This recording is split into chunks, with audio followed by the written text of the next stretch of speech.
Kisah klasik pemasaran. McDonald's, kekeliruan meluncurkan produk baru. Pada akhir tahun 1960-an, McDonald's telah berpengalaman melakukan pembelian properti di wilayah potensial yang menarik konsumen. Kala itu, dari segi finansial, perusahaan mempunyai modal cukup untuk melakukan kegiatan operasional dengan stabil sekaligus ekspansi. Sistem manajemen juga telah terdesentralisasi dan dapat dikelola dengan baik. Selain itu, perusahaan telah membangun Hamburger University, tempat yang dikenal sebagai pusat pelatihan manajemen pengolahan rantai nilai McDonald's. Namun, saat itu, tim manajemen perusahaan menyadari bahwa perusahaan ternyata tidak memiliki aktivitas pemasaran yang cukup kuat. Meskipun termasuk pemasar produk konsumen terbaik, tim manajemen tidak memiliki kontrol pemasaran pada semua unit franchise. Cabang kantor perusahaan di Chicago bahkan tidak memiliki departemen pemasaran.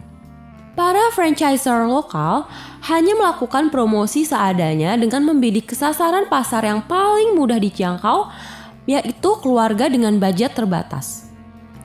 Mereka tidak berusaha melakukan usaha promosi yang dapat meraih segmen pasar lebih luas. Dengan sistem pemasaran yang tidak terkoordinasi, tentu sulit bagi perusahaan untuk mengembangkan dan membangun citra perusahaan dengan baik. McDonald's membenahi sistem kerja antara tim pemasaran perusahaan dan para franchisor. Prioritas pertama yang menjadi perhatian untuk perbaikan adalah pengaturan semua kegiatan promosi untuk semua channel penjualan McDonald's. Berbeda dengan sistem sebelumnya, yaitu franchisor melakukan promosi secara independen. Pada sistem pemasaran yang baru ini, McDonald's melakukan sentralisasi dalam pengambilan kebijakan promosi.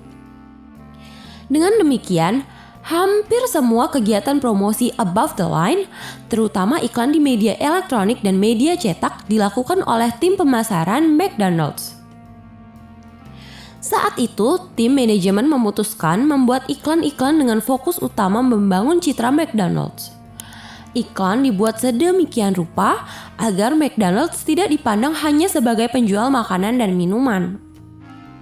Tim pemasaran McDonald's beranggapan kegiatan operasional saat itu relatif mudah ditiru sehingga mereka tidak mau hanya mengandalkan produk makanan dan minuman yang dijual.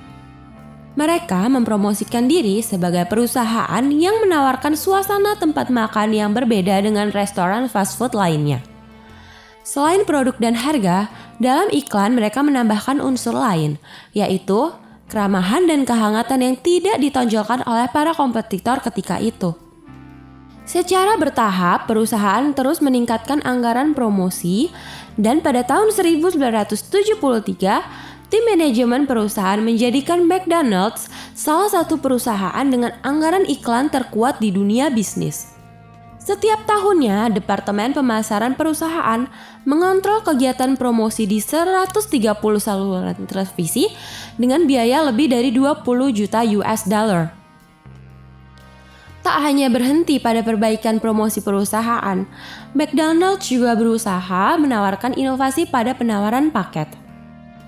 Pada tahun 1979, McDonald's membuat terobosan yang cukup inovatif, yaitu menawarkan paket dengan kombinasi hamburger, kentang goreng, minuman ringan, dan mainan yang dapat dikoleksi. Paket ini dinamakan Happy Meal. Dari elemen-elemen produk yang dijual, dapat dilihat bahwa paket ini ditujukan untuk konsumen anak-anak. Keyakinan akan besarnya potensi segmen anak-anak membuat McDonald's memprioritaskan upaya pemasaran Happy Meal. Mereka pun dengan cepat melakukan sosialisasi untuk memperkenalkan produk kepada seluruh franchise McDonald's yang tersebar di berbagai belahan dunia. Tak perlu waktu lama untuk melihat hasil program pemasaran Happy Meal. Secara efektif, Happy Meal meningkatkan daya tarik bagi konsumen, terutama anak kecil, untuk mengunjungi gerai McDonald's. Seperti diduga sebelumnya oleh tim pemasaran, anak-anak ini membujuk keluarga membeli produk di gerai McDonald's. Berkat Happy Meal, McDonald's pun berhasil menarik Berkat Happy Meal, McDonald's pun berhasil menarik banyak keluarga untuk membeli makanan dan minuman dengan kompensasi mainan anak-anak. Ini salah satu faktor keberhasilan paling signifikan selain kemahiran McDonald's menentukan lokasi gerai. Namun, McDonald's juga pernah melakukan kesalahan dalam membuat produk makanan perusahaan. Berikut ini adalah salah satu contohnya. Setelah berhasil menarik perhatian konsumen dari segmen anak-anak, McDonald's berupaya membuat produk yang ditujukan untuk segmen dewasa. Untuk itu, McDonald's pernah mencoba mengeluarkan produk yang diberi nama Arch Deluxe, dan ini berbeda dengan produk McDonald's lainnya. Arch Deluxe dipromosikan sebagai hamburger yang cukup mewah. Arch Deluxe dibuat dengan variasi bahan yang banyak, mulai dari daging sapi, keju, saus tomat, aneka ragam sayuran, dan beberapa bumbu penyedap. Meskipun niatnya hendak membuat produk premium, ternyata Arch Deluxe tidak begitu disukai di banyak negara. Rupanya, produk yang satu ini memang kurang tepat dijual di gerai McDonald's. Sesuai konsepnya, McDonald's adalah restoran fast food yang menonjolkan segi kepraktisan bagi konsumen untuk membeli makanannya. Sebenarnya, McDonald's paham konsumen yang mendatangi gerainya mengharapkan kepraktisan.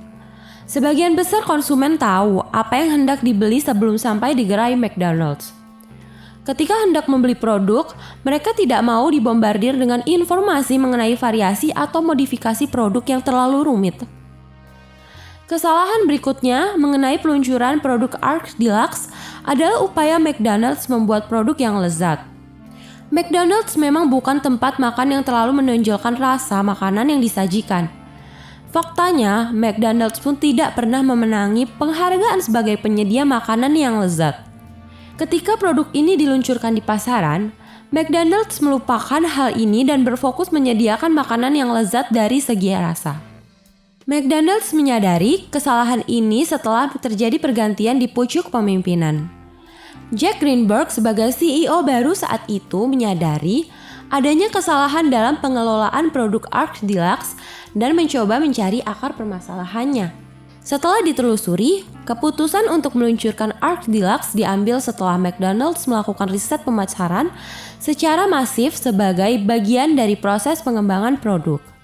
Sebagian besar responden memang merespon tes produk dengan baik.